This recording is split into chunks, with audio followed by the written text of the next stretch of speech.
Okay, so let's take a look at this collision na merong certain angle. So, figure 8.14a. So, ito yun. Yan. So, meron tayong dalawang robot na when they collided, so yung isa nag-move in a certain angle, then yung isa nag-move din in a certain angle. So, kaya yung nangyari. Ito yung before the collision. Ito yung before the collision. And this is after the collision. So, let's take a look kung sa mismong problem. So, figure 8.14a shows two batting robots on a frictionless surface. Robot A, so ito yun, robot A, tama to, with mass 20 kilograms initially moves at 2 meters per second parallel to x-axis. So, it collides with robot B, which has mass 12 kilograms and is initially at rest. So, tumama siya dun sa robot B. Na itong robot B natin, wala siyang velocity before the collision. Pero after the collision, makita natin it move in a certain angle. So, after the collision, robot A moves at 1 meter per second in a direction that makes an angle 30 degrees with its initial direction. What is the final velocity of the robot? So, makikita natin, nung tumalsik yung robot A, tumalsik siya with a certain velocity. And yung velocity na to, 1 meter per second, that is the resultant, no? So, yan yung magnitude nung velocity. Pero makikita natin na meron siyang x component at meron siyang y component. And yung angle natin is 30 degrees. Okay, so kung tinatanong dito, what is the final velocity of the robot B? So again, no, kapag may mga ganitong problem, actually this is related to your graded sheet work. Na kapag merong angle, we need to pay attention to the x component and the y component of the momentum and the velocity. So again, momentum is a vector. So kailangan natin i-consider yung angle. So again, the skill that you need to answer this is you need to recall how to solve problems with certain angles, no, or yung mga kailangan nating maalala yung vectors. And again, the principle of the conservation of moment. So, let's take a look. Ito yung nangyari. So, tumama yung robot A dun sa robot B. Then, after the collision, pareha silang nag-move no, in a certain velocity. So, let's write the given. So, yung mass ng robot A ay equal sa 20 kilograms. Then, yung velocity ng A, initial velocity, so parallel to the x-axis, so x component lang yan, equals to the 2 meters per second. So, yung mass ng robot B, equal siya sa 12 kilograms. And yung velocity ng robot B before the collision ay 0. So, at rest. So, at rest daw, hindi gumagalaw. So, after the collision, yung velocity daw ng robot A. So, velocity ng robot A after the collision, so VA 2. So, hindi natin lalagay yung X kasi this one is, it has a certain angle. So, equal siya sa 1 meter per second with an angle of alpha is equals to 30 degrees compared to the initial direction po. Ito yung initial direction na, di ba kanina, dun sa VA1X. So, 30 degrees daw nun compared to the initial reaction. So, this na 30 degrees. So, ito yung alpha mo. So, ang tinatanong dito, so ito yung given natin. So, yung tinatanong sa atin dito is the final velocity. So we need to find the velocity of robot B. So yan yung hanapin natin. And again, the angle B. So ano angle mo? Okay? So let's find out what principle that we need to remember. We need to know that the momentum is conserved. So the total momentum before the collision is equals to the total momentum after the collision. Okay, so we can get that the momentum ng letter E initial before the collision plus the momentum of robot B before the collision is equals to the summation of momentum A after the collision plus the momentum B after the collision. Okay, so let's just reorganize. So we have MA times the velocity ng A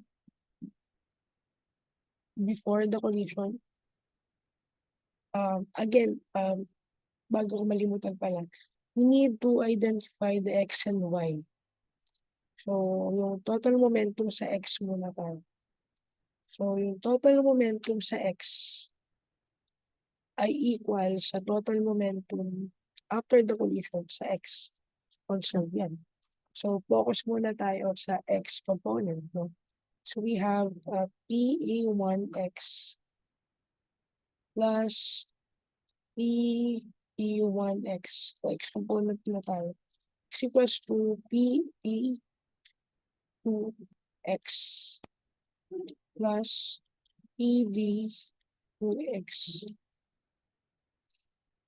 So, ito yun. Baka lang malito kayo.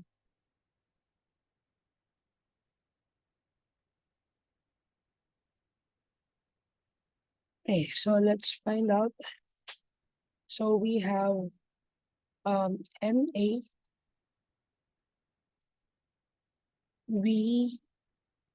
VA1X plus MB times the velocity ng A sa X component before the collision. Again, yung momentum ng B sa before the collision is wala kasi wala siyang velocity. No, so zero to. So zero yan is equals to MA VA2X plus MBVB2. Okay, in short, no, medyo mahaba lang yung subscript pero ibig sabihin lang niyan, yung momentum before the collision, yung summation ng momentum, lahat ng momentum ng mga particle natin before the collision, equal siya doon sa lahat ng momentum after the collision. Okay, so let's find it out. Ang hinahanap natin ay velocity ng, so kunin muna natin kung X component ng final velocity ng robot B. So we have MA VA1X. Lipat lang natin sa kabila doon. Minus MA VA2X over MB is equals to VB2X. So, makukuha natin yung final velocity on the X component. So, we have yung massing natin is 20 kilograms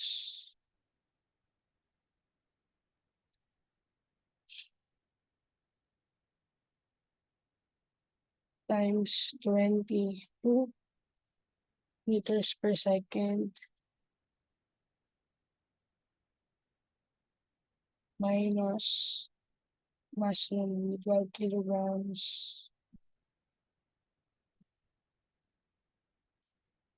yung direction, yung BB2X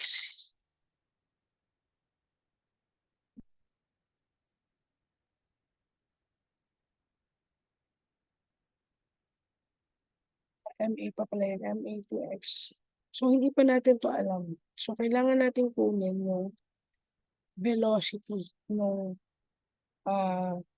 2x. No? So, we can say that it's the mass ng A, it's 20 kilograms times the x component. So, if this is your velocity A2, so final velocity ng robot A, it has an angle of 30 degrees. So, the x component is the cosine, no?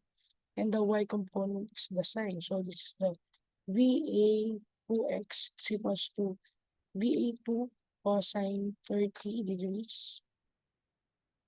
And ito yung VA sine 30, or that is the VA2y, no, sine 30. So, we have VA2 cosine 30, so 30 degrees, no? So, we have 20 times 1 meter per second, so 1 meter per second. So, ito yung 1 meter per second. So, we have 1 meter per second cosine 30 degrees. So, that's your MAV2x over the mass ng robot B, which is 12 kilograms. So, makukuha natin yung x component ng final velocity ng robot B.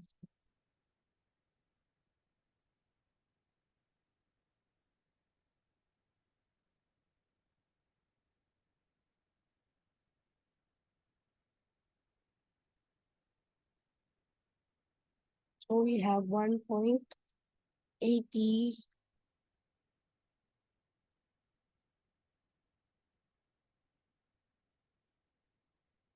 889. So, mamaya ko na yung figs meters per second.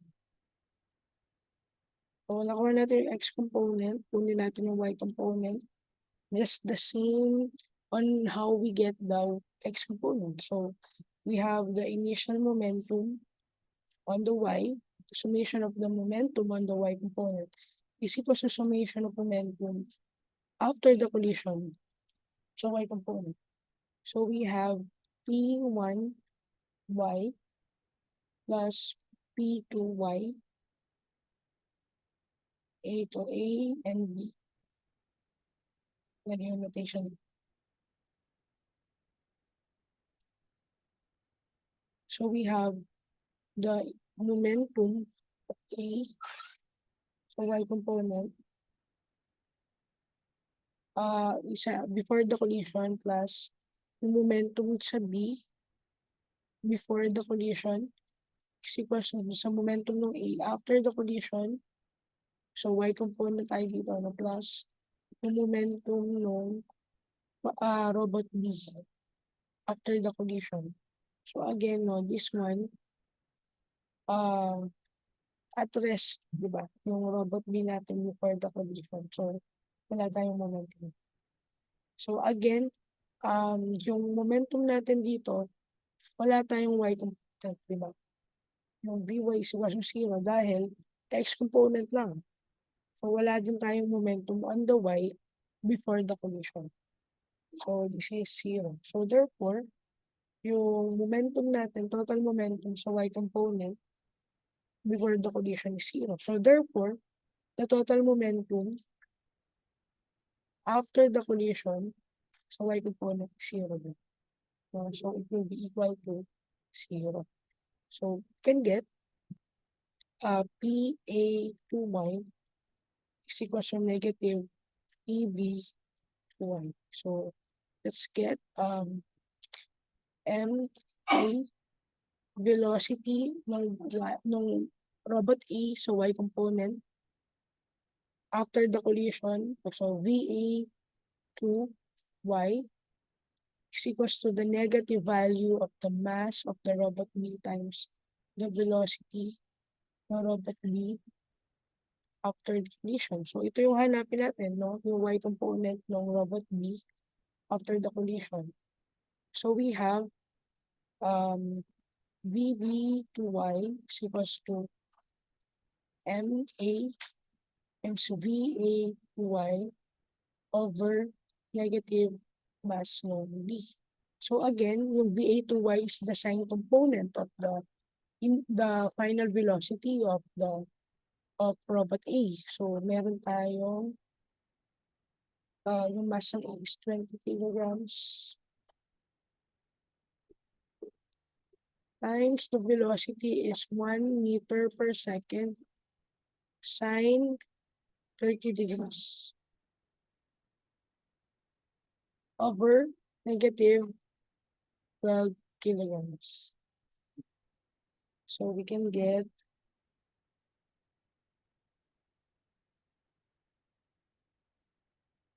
negative yung velocity sa y component ng v is negative 0.8333. So negative yan, ibig sabihin, yung x mo, this is your x mo, 1.889. This is your x component. So v 2x. And this is your y component. So mas maiksi.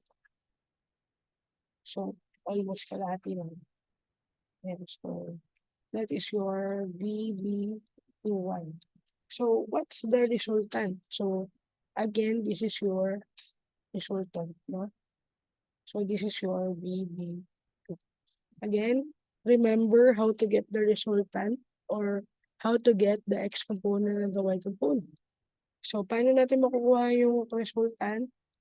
VB2 or the final velocity of the robot B is square root of VB2x squared. Yung x component niya in short plus the y component. VB2y squared.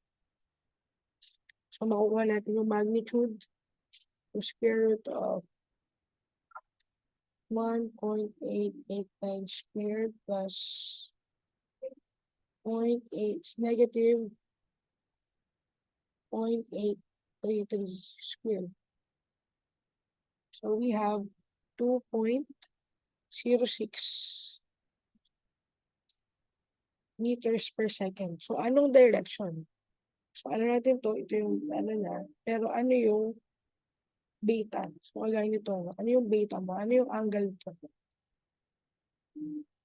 So paano natin makuha yung angle? So magdadagdag ako ng isa pang page. So can we get the angle again? We will use the tangent theta is equals to the y component over the x component. So gagamit ulit tayo ng arc tangent. So theta is equals to arc tangent of the velocity of the robot B sa y component, final velocity after the collision over the final velocity sa x, no? Equal siya sa arc tangent na negative 0.833 meters per second over 1.889. 1.889 meters per second. So the angle, so probably negative yung angle niyan, definitely. So negative 0.833.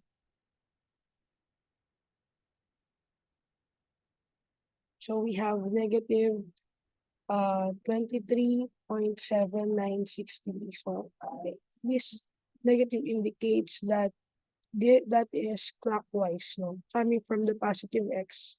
So clockwise yung direction na. So tama lang, no? That's our beta. So ilang significant figures tayo? 2. Yan, 2 significant figures. So our final answer is 2.1 meters per second.